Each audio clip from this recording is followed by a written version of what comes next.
Congressman, it is so good to have you here tonight, and there's a lot to talk about. Let's start with Vice President Harris's Veep stakes. You have said that you are partial to a governor. Why is that? What gives a governor an edge for this role?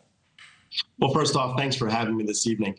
You know, I had the opportunity to work for a governor directly as a senior advisor for our current Secretary of Commerce, Gina Raimondo, when she was governor of Rhode Island. And at the White House, in the Biden-Harris White House, I served as the deputy director of intergovernmental affairs, working with governors to adjust crises like the unfortunate circumstances of Tropical Storm Derby, an example of responding to crises, mass shootings, and also implementing the vast agenda of the Biden-Harris administration as related to infrastructure and coming back from the COVID-19 pandemic. So that skill set makes someone who has been a governor a chief operating partner when the rubber hits the road on big issues in our country. Chief operating partner, I hear you. Okay, so I'm going to ask you to pick a governor tonight, and we'll put this back up on the screen. Because of the governors, we have Illinois Governor J.B. Pritzker, we have Pennsylvania Governor Josh Shapiro, we have Kentucky Governor Andy Beshear, and then Minnesota Governor Tim Walz. So who would you pick tonight? Well, I can't pick favorites. You have to. You have to. Just choose one. Throw out a name. All of these gentlemen when I worked at the White House. But I will tell you, when you have seen how they have each been tested, I think that is a good measure to assess.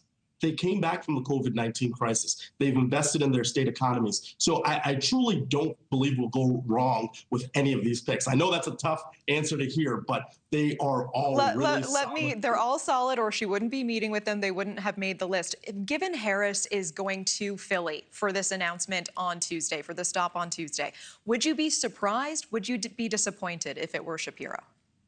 Oh, I think, you know, they picked Philly because Pennsylvania is so key, the Keystone State, so key to this election. And so I think that is not any particular tea leaves to read. Oh, come on. Do you really think she's going to go to Pennsylvania on Tuesday and not pick Shapiro?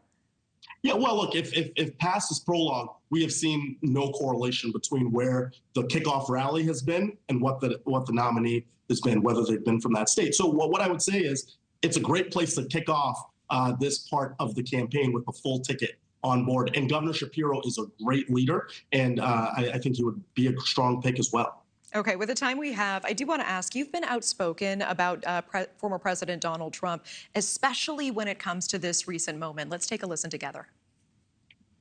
I've known her a long time indirectly, not directly very much, and she was always of Indian heritage, and she was only promoting Indian heritage. I didn't know she was black until a number of years ago when she happened to turn black, and now she wants to be known as black. Okay, this is at the NABGA conference, of course, this week. What do you make of this? Well, look, on top of being bizarre, this is the same old story from Donald Trump. Remember, this is the birther-in-chief. This is someone who called people from African nations and from Haiti names we can't even say on air.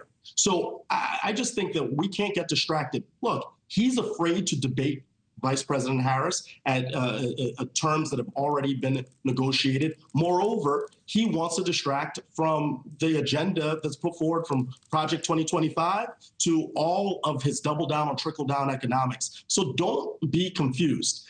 Donald Trump wants to divide us, not bring us together. That's the opposite of what Vice President Harris and her soon-to-be-announced running mate are going to stand for. And I think this is just another in the pattern of bullying, bizarre, and bitter behavior from the 45th president. Rhode Island Congressman Gabe Amo, we appreciate your time tonight, sir. Thank you.